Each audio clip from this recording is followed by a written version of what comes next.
Para los que no la conocen, Adriana es licenciada en Trabajo Social, desempeñó diversos cargos en programas de niñez y adolescencia en Buenos Aires y Barcelona, temas de adolescentes en conflictos con la ley penal, adopciones, acogimiento familiar, justicia de familia, etc.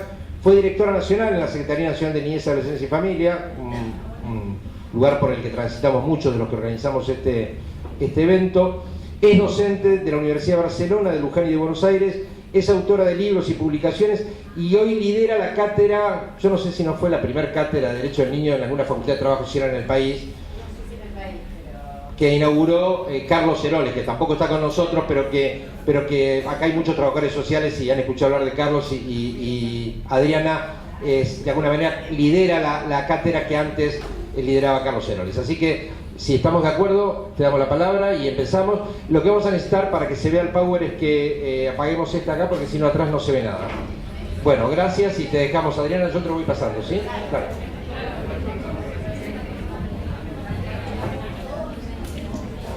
Bueno, hola, buenas tardes. Muchas gracias por venir y muchas gracias a los compañeros que nos han invitado. La verdad que es un gustazo, es una inyección de adrenalina poder venir a contar lo que sabemos aquí en el Patria, así que somos nosotros los agradecidos. Tenemos muchas ganas de venir a hacer acá y donde sea muchas cosas en estos tiempos que corren. Bueno, cuando nos invitaron nos contaron que este primer encuentro, nos pidieron que en este primer encuentro habláramos. En realidad Gabriel me pidió que habláramos de dos cosas. Por un lado, cómo va mutando y cambiando el concepto de niñez, de adolescencia y de juventud a través de la historia, en los distintos tiempos y lugares. Y por otro lado, que hablara particularmente de la situación de la niñez en los pueblos originarios. Me dio una alegría enorme que hablar de la situación de la niñez en los pueblos originarios esté el primer día del encuentro, porque una de las cosas que el cuatrimestre pasado criticaron nuestros estudiantes, que cuando termina el cuatrimestre nos matan, es que siempre el tema de la niñez en los pueblos originarios es el último tema, es lo que cuelga. Y bueno, esto forma parte también de lo que les voy a contar, porque ¿qué hace la sociedad civil? ¿Qué hacemos los profesionales? También va configurando y va haciendo mutar este concepto de niñez. Alguien en algún momento pone una cosa delante de la otra o prioriza una cosa por sobre otra. Bueno, para entrar en la primera parte, como la tengo a Valeria, que un poco me intimida con todo lo que sabe de la historia, y como ya leo sus cosas y ya me imagino todo lo que nos va a contar, a mí me pareció interesante traer para compartir con ustedes un trabajito que no es mío, es lo que hacemos cada cuatrimestre con los estudiantes de la asignatura que yo doy en la UBA. Se llama Niñez, Familia y Derechos Humanos. Y el objetivo de la cursada es que los estudiantes, o uno de los objetivos, pero casi el principal, logren construir, conocer y realizar un análisis crítico de la situación de la niñez en la Argentina. Este era un tema que nosotros lo dábamos, los docentes, y lo íbamos modificando y agregando bibliografía, pero la verdad es que si yo me pongo a pensar en los poquito más de 40 años de trabajadora social y de docente, en las cosas que yo he pensado y que yo he dicho y he escrito acerca de la niñez,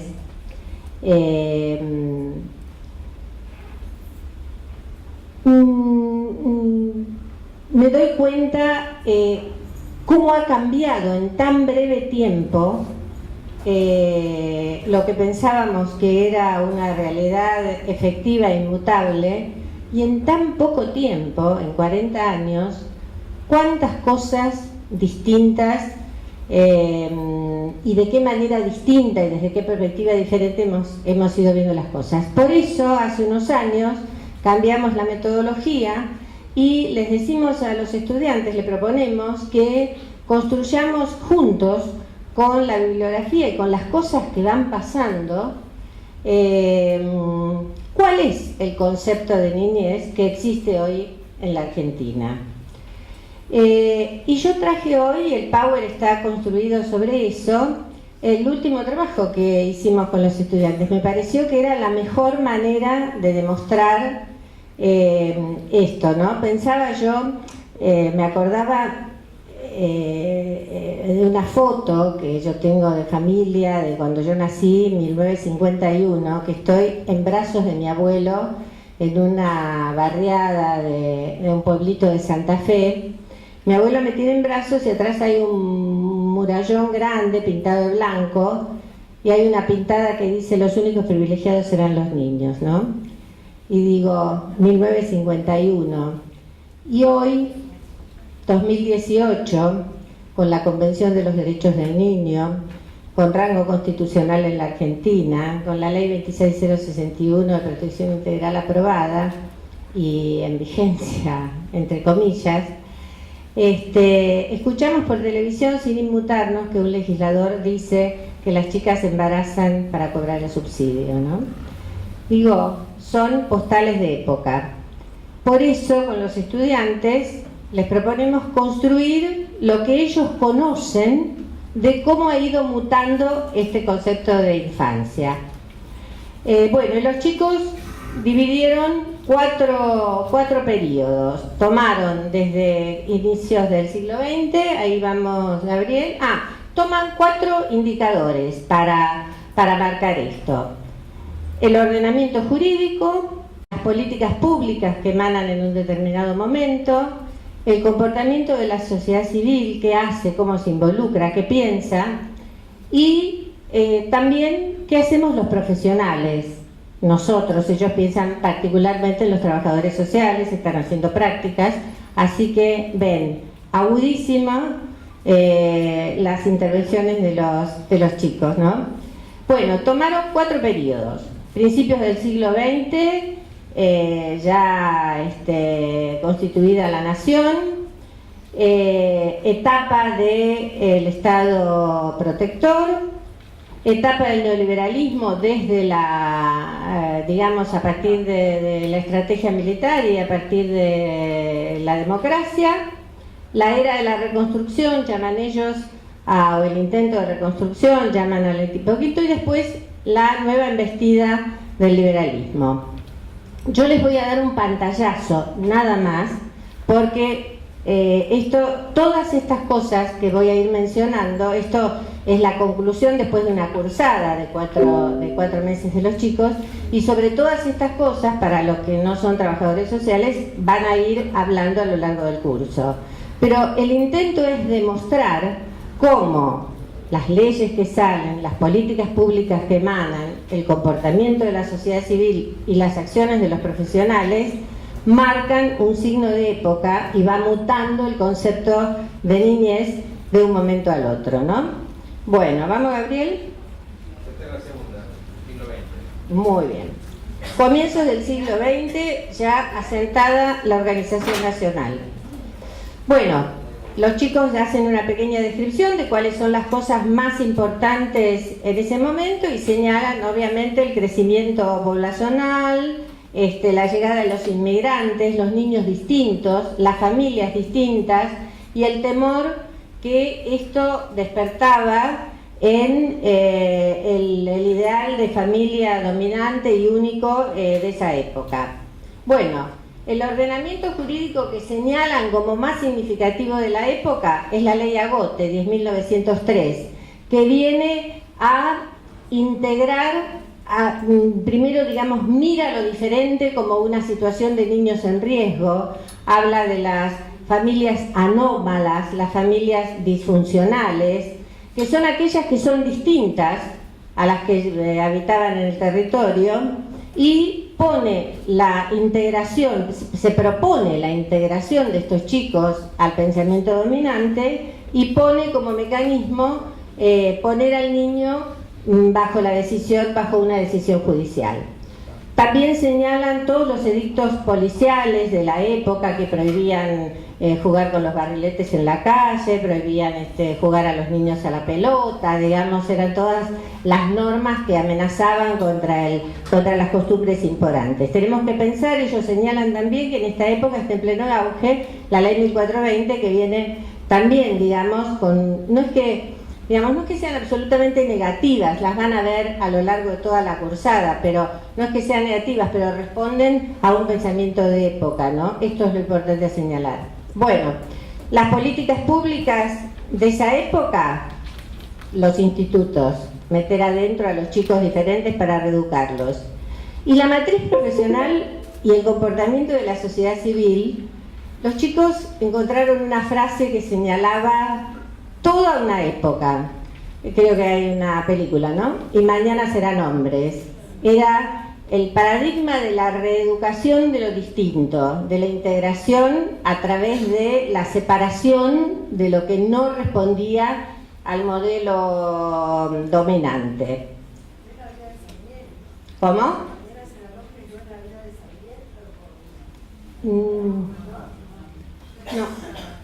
No sé de quién es esa frase, pero es el título de una película. Pero me encantó que gente, piensen que los estudiantes de los que les estoy hablando nacieron, el más viejo creo que nació en 1994, o sea, son casi de este siglo, ¿no? Son de la edad de Rafael Nahuel. Bueno, segunda etapa, el estado de bienestar. Cómo cambian las leyes cuando el pensamiento dominante deconstruye el pensamiento anterior y aparece el Estado presente reconociendo derechos y fortaleciendo la organización para la vigencia de esos derechos, para la conquista y la vigencia de esos derechos. Bueno, los chicos señalan como lo más importante de esa época, la Constitución del 49, que reconoce los derechos de la niñez, de la familia y de la ancianidad. Las políticas públicas, dos frases. Los chicos trabajaban con frases significativas, ¿no? Los únicos privilegiados serán los niños, y la frase de Evita, donde hay una necesidad, nace un derecho. El pensamiento de la sociedad civil, lo más importante, la sociedad organizada, los sindicatos, y la práctica profesional rescatan dos palabras, dos frases que para quienes somos trabajadores sociales seguramente nos querrán decir algo. Somos agentes de cambio. Esto tiene muchas interpretaciones, pero digo, me gustó cómo lo interpretaron ellos, porque dejamos de ser rehabilitadores de gente diferente para pasar a promover la organización y el trabajo comunitario. Es el gran momento del trabajo en comunidad. Dejamos el caso individual, la pobreza deja de ser un caso individual, la responsabilidad del individuo, para pasar a trabajar con la comunidad para mejorarla, defender sus derechos, luchar por sus reivindicaciones. Tercera etapa, implantación del neoliberalismo en dictadura y en democracia. En la dictadura aparece una ley completamente distinta a lo que veníamos hablando hasta ahora. Es la 2278, el régimen penal juvenil. Fíjense cómo marca una época que justamente en 1980 se salga una ley que impone a los menores de edad las mismas penas que los adultos. Largo va a haber que hablar sobre esta ley que ha llevado a la Argentina a sanciones por parte de la Corte Interamericana de Derechos Humanos. Cuando hablan de la etapa neoliberal ya en democracia están hablando de la década del 90. Para los estudiantes lo más importante fue la creación de un decreto en 1606 que crea el Consejo del Menor y la Familia.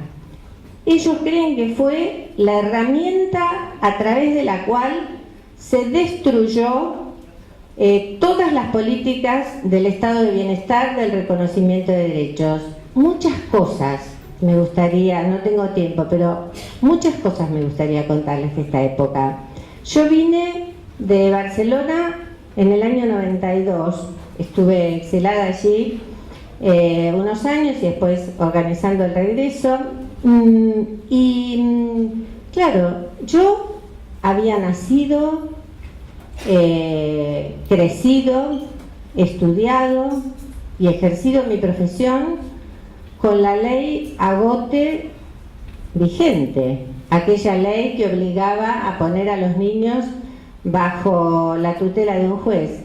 Sin embargo, ni a mí ni nunca la utilicé con otros, habiendo estudiado y habiendo desarrollado aquí los primeros años de mi profesión. Era impensable para nosotros, que teníamos la política pública que protegía los derechos, ir a reclamarle a un juez qué hacer con un niño. Nosotros teníamos el sistema previsional, las pensiones no contributivas y toda la política social desarrollada, todos los derechos atados al trabajo, que fue fundamentalmente la gran política pública del peronismo. El niño, la manera de garantizar los derechos del niño era a través de que el papá tuviera trabajo formal, y a partir de ahí colgaban todos los derechos. Y cuando volví con todo ese recuerdo de las pensiones no contributivas y la política social que yo había estudiado y a la que acudíamos, me decían mis colegas: pensión por madre, si te dijo, pero estás loca, no las dan más, están congeladas, nena, las congelaron en el 90, ahora la tramitas y tenés que esperar que se muera uno para que se la den al otro, es el alta por baja. Vení que te voy a dar el nombre del puntero que da el plan Madres Más en Villa Zagala, y te da un plancito por 4 meses, acá vamos por planes.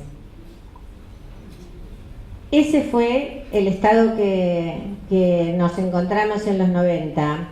Yo clasifico por eso los chicos que estudian mucho qué fue el Consejo del Menor y la Familia, que se lo debemos a un asesor de menores que tuvo el cargo que tuvo Gabriel, después en el Consejo Nacional, y él fue el gran ideólogo de lo que fue la destrucción de todo el sistema de protección a la niñez. Había en ese momento el programa de chicos de la calle, de hijos de madres prostitutas, de tías sin sobrinos, de, digamos, cuánta focalización le podían poner, ahí había un garbancito para atender y se armaba el programita. Mientras tanto, se revitalizó como nunca la vigencia de la ley Agote, que no se había derogado, pero que durante el gobierno, la etapa peronista, a nadie se le ocurría poner a los chicos bajo la tutela de un juez, y pasamos los profesionales a judicializar absolutamente toda la problemática de la niñez. Si el chico faltaba a la escuela, la maestra lo denunciaba a la justicia. Los trabajadores sociales no sabíamos a dónde acudir, no había plan que funcionara, fue la etapa de los planes trabajar, no había nada que existiera. Bueno, el recurso era acudir a la justicia, que por supuesto lo que hacía era internar al chico, ¿no? No había un peso en ese momento, era facilísimo internar a un chico, no había un peso en ese momento para ningún programa de protección a la familia, ningún tipo. Si la abuela se quería quedar con los 3 nietos, plata para sostener a la abuela no había, pero se internaba a los pibes y las ONG cobraban 2000 y pico de mangos por pibes. Esa fue la realidad de los 90. La sociedad civil, yo acá tengo un pensamiento para hacer, porque la sociedad civil obviamente compartió todo esto y los profesionales tenemos que también hacer autocrítica de qué cosas hicimos en ese momento. Pero yo creo que nosotros tenemos que hacer una gran autocrítica, porque, por ejemplo, hubo una iniciativa de la sociedad civil para que se sancione la ley del hambre más urgente, que obligaba al Ejecutivo a invertir una suma de dinero, ¿no, Liliana? Vos lo sabés eso, ¿no? Seguridad alimentaria. Los trabajadores sociales nos pasaba por el costado la lucha de la sociedad civil por esa emergencia alimentaria. Tengámoslo en cuenta ahora que las organizaciones sociales están luchando por la emergencia alimentaria. Sí. Sí, es importante que recordemos que esa ley la iniciaron el Grupo Sofía.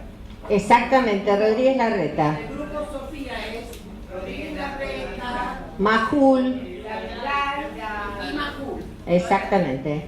Son los que hoy están ampliando la reforma. El programa de seguridad alimentaria, absolutamente. Pero yo digo, yo quiero... Por eso cuando se juntaron las firmas por el tema de los adultos mayores, yo insistí que esto era muy importante porque la ley de seguridad alimentaria es una iniciativa popular. Es la primera vez que se presentó ante el Congreso de la Nación una ley, que era la emergencia alimentaria, con más de 1 millón de firmas. Y la llevaron adelante María Eugenia Vidal, Rodríguez Larreta, Martín y Xavier del diario Nación. Eran los del Grupo Sofía. Y ellos le demandaban al Estado que se hicieran cargo del hambre de los niños. Absolutamente. Y habían engañado la uva también. Bueno, para quien no lo sabe, Liliana fue la responsable del plan de seguridad alimentaria durante muchos años y tuvimos pudimos ver después los resultados. Bueno, luego, y otra cuestión que es importante también a repensar, en esa etapa nuestra profesión se dedicó a judicializar y a psicologizar la pobreza. Todo lo solucionábamos con un tratamiento psicológico familiar. En Barcelona nos decían a los trabajadores sociales argentinos flor de terapia de grupo, porque era un flor de grupo con la terapia.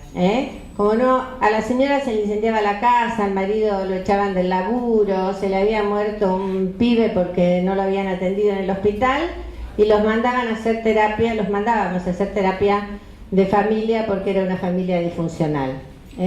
Esas cosas nos marcan qué se siente, qué son los niños para una sociedad.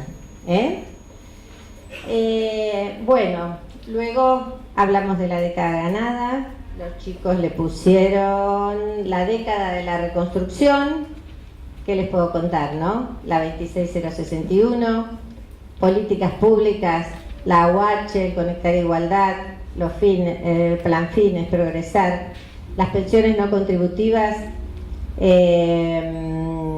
En la primera medida para ampliar el presupuesto nacional que tomó Néstor Kirchner fue descongelar el presupuesto para las pensiones no contributivas. Teníamos que otorgar 104.000 pensiones, teníamos porque tuve la oportunidad maravillosa de trabajar unos meses ahí, teníamos que otorgar 104.000 pensiones que estaban otorgadas, había que hacerlas efectivas. Esas son las pensiones por discapacidad que están diciendo ahora que dio el kirchnerismo. No son las que dio el kirchnerismo, que entre otras cosas orgullo se las hubiera dado. Esas pensiones estaban otorgadas. Lo que hizo el kirchnerismo fue pagarlas, que hacía años que la gente esperaba el pago. Una vez fuimos con Alicia a entregar unos certificados de pensiones a José Cepaz y se levantó un vecino que hacía 13 años que le habían otorgado la pensión y todavía no se la habían pagado, y nos dijo gracias, porque este hijo de puta no me la daba nunca. Bueno, la práctica profesional tuvo que centrarse en deconstruir la cabeza de todo aquello que nos había guiado nuestra cabeza. Y solo a modo de ejemplo les cuento lo que significó en pensiones modificar la cabeza, modificarnos la cabeza de la denegación, de que la gente no tenía derecho a eso, que la madre venía a ser trampa. Entonces había que descubrir, este era el pensamiento del organismo, había que descubrir quién venía a ser, qué trampa nos traían atrás de esa necesidad. A todos nos fue cayendo la ficha del cambio, porque a todos se nos formatea la cabeza de una manera y de la otra, bueno, pero a fuerza de discursos, de hechos y de resultados en la política la fuimos deconstruyendo nosotros y la sociedad civil, que las organizaciones sociales acompañaron profundamente estos procesos sin dejar de reivindicar, y como nunca los jóvenes comenzaron junto con nosotros a revalorizar la política. Y por último, la nueva embestida del neoliberalismo a través de la democracia. Los chicos dicen que este gobierno no cambia las leyes, simplemente las incumple. Respecto de la niñez está la amenaza permanente del cambio de la ley de imputabilidad penal, pero en general no lo tocan, igual que las políticas públicas. Ellos no asumen el cambio, el cierre del programa, lo desfinancian, transforman derechos en becas, lo discontinúan como el Plan Conectar Igualdad, transforman derechos en becas como el Plan Progresar. El Plan Progresar ya no es para todos los chicos que tienen entre 18 y 25 años, creo que era. El Plan Progresar es ahora para los promedios altos. Es el concepto de la beca, es para el que cumple y llega a determinados objetivos, para los mejores. Las prácticas profesionales, estamos ante la presencia de una nueva deconstrucción. Hace poco trajo un estudiante un informe social de una colega que le informa al juez que, a mayor ilustración para que comprenda la situación de ese niño, se trata de un niní que ni estudia ni trabaja. Eso aparece en un informe profesional que refleja la situación de un niño que seguramente no tiene ni familia, ni trabajo, ni ha podido estudiar, y una profesional del trabajo social le pone, entienda que es un niní, que está diciendo peligroso, ¿no? Pero bueno, la sociedad civil acompaña en parte esto. Estamos ante presencia de una gran brecha entre el pensamiento de unos y de nosotros, pero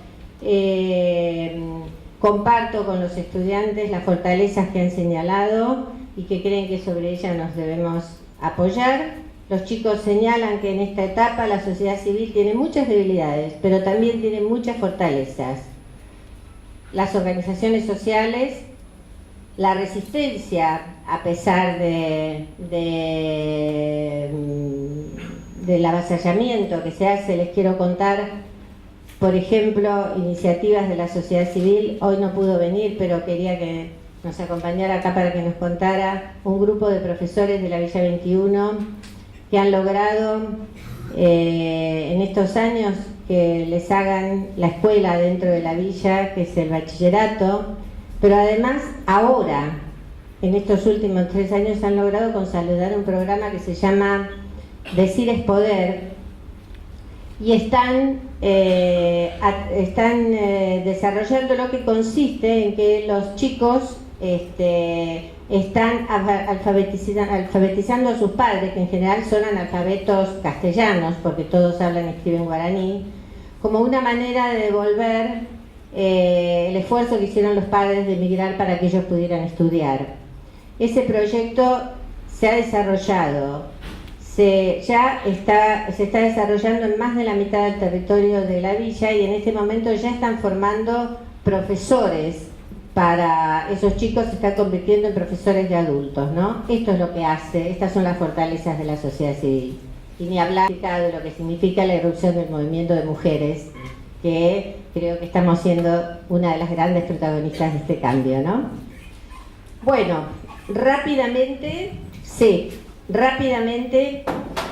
pasamos al segundo tema que me habían pedido, que es la situación de la infancia en los pueblos originarios, y así como para esto traje el trabajo de los estudiantes, les traje un informe que es fresquito, que es el informe que fue en abril del 2018, que es el informe que anualmente presenta ENDEPA. ENDEPA es el Equipo Nacional de la Pastoral Aborigen. El informe se va a estar colgado en el... Exacto. Perfecto, así que solamente lo vamos mencionando. Ellos toman como fuentes los testimonios de líderes y lideresas aborígenes, referentes de ONG, instituciones laicas y religiosas, institutos académicos y de investigación y los datos oficiales. Trabajan sobre dos premisas. Una es que cualquier situación de desigualdad o vulneración de un derecho en un determinado grupo o comunidad siempre afecta mucho más profundamente a los sectores más vulnerables, en este caso concreto a los niños, niñas y adolescentes. Y la otra premisa es que no existen aún prácticamente en Argentina políticas públicas diferenciadas para la niñez aborigen. Bueno, analizan 6 derechos. El derecho de acceso a la tierra y al agua. El gran problema de la gran deuda que tenemos con las comunidades aborígenes es que se ha avanzado con una ley, creo que la ley 26.160, está ahí, no se lee, pero bueno, se ha avanzado con esa ley, que la ley es un registro catastral de quienes ocupaban o usan un determinado trozo de tierra, pero no reconoce el título de propiedad. Por lo tanto, cuando los quieren desalojar o cuando la tierra se vende o cuando es ocupada, como en el caso de, ¿cómo se llama este empresario donde veranea Macri? Bueno, entonces ocupa, alambra, toma, y no sirve, este documento que le da esta ley, no sirve para demostrar que ellos no los hace propietarios de la tierra. Esto les dificulta también, todavía las comunidades aborígenes no tienen ni siquiera la constancia de este registro catastral, este censo catastral que dice que ellos son los ocupantes de ese lugar. Es una deuda que todavía sigue vigente. Esto les limita también el acceso al agua, lo que les limita también el desarrollo de sus economías regionales. A veces porque ya no pueden acceder al espacio donde está el agua, a los ríos, los lagos a los que ellos accedían. O si no, porque esas aguas empiezan a estar contaminadas. Los chicos, particularmente, además de lo que sufren en su salud por esta limitación de acceso al agua sana, son los encargados de penetrar en los territorios para llegar hasta el río. Por lo tanto, son las más grandes y primeras víctimas de la violencia institucional cuando se reprimen. ¿Qué podemos hablar, no? Rafael Nahuel, Santiago Maldonado. Bueno, eran un poquito más grandes, pero bueno. Otro derecho, el derecho a la educación. Miremos los números. La Organización Internacional del Trabajo obliga a los gobiernos a garantizar todos los niveles de educación a los pueblos aborígenes. El censo del 2010 da como resultado analfabetismo en Argentina 2,4, en las comunidades indígenas 3,4, en Formosa 6,1, en Salta 6,6, en Jujuy 7,9. Esa es la brecha. Nivel de enseñanza, alto porcentaje en enseñanza primaria. En secundaria baja el 50%. En universitaria es absolutamente excepcional. Dice el informe que hay incumplimiento del Estado Nacional en garantizar la enseñanza bilingüe, que está garantizada por la Constitución Nacional y provinciales. Hay algunos progresos legales en algunas provincias como Chaco, Santa Fe, Formosa, pero la estructura administrativa para garantizar, o sea, la plata para organizar y nombrar a los docentes para mantener la enseñanza bilingüe es absolutamente deficiente. No se observan políticas públicas para garantizar el resguardo de las lenguas maternas. Estas se conservan exclusivamente por transmisión familiar o iniciativa de algunos docentes, con lo cual las próximas generaciones probablemente pierdan, por lo menos la escrita la van a perder. Derecho a la salud. La atención primaria es 100% público. Dice el informe que se observa un notable deterioro de los programas de salud rural que habían significado un gran avance. Se mantienen las visitas domiciliarias de profesionales, porque en algunos lugares los centros están muy alejados, pero cada vez son más, hay reducción de agentes y por lo tanto frecuencia de las mismas.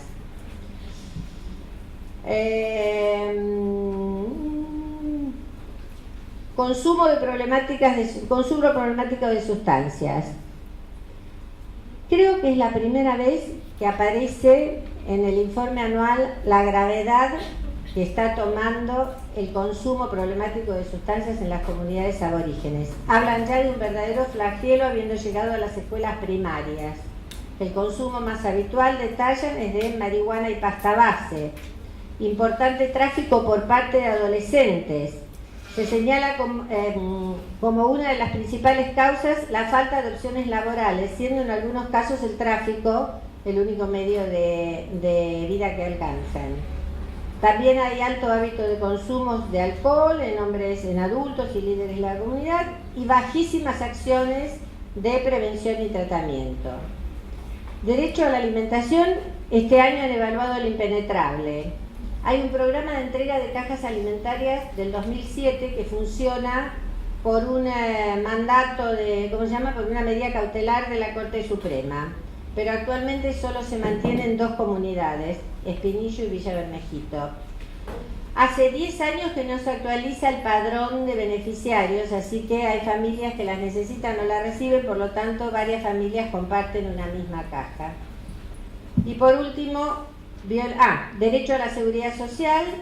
El informe destaca el impacto altamente positivo que ha tenido la asignación universal por hijo, permitiendo que las madres puedan ocuparse del cuidado de los chicos y no se tengan que alejar para ir a trabajar. El beneficio no ha alcanzado aún a todos los niños como correspondería. Existe preocupación en las madres por la continuidad del beneficio. Y por último, violencia institucional, que es uno de los problemas más graves de las comunidades, en especial que sufren los niños. Las intervenciones del Poder Judicial, dice el informe, no tienen en cuenta la perspectiva aborigen ni la de la infancia. Por lo tanto, cuando interviene la justicia se suelen agravar los problemas. A nivel nacional se observa una fuerte baja de los programas que garantizaban el acceso a la justicia. Actualmente no existen programas especiales para garantizar los derechos de los indígenas y mucho menos de su niñez. Hay intimaciones de la Corte Interamericana de Derechos Humanos exigiéndolo y bueno, en abril se denunció ante la Defensoría del Pueblo el vaciamiento del área de derechos humanos de las comunidades aborígenes. Yo solo quiero, para terminar, no me quiero pasar en el tiempo, decirles que el escenario que construyeron los estudiantes habla de 3 deudas muy importantes con la niñez hoy en la Argentina. La desigualdad, la brecha entre niños que tienen todos los derechos garantizados y niños que no tienen ni siquiera garantizado el derecho a la vida. Los chicos que viven en el Paseo de Sirga tienen expectativa de vida 50 años porque tienen plomo en sangre, acá, en la capital federal.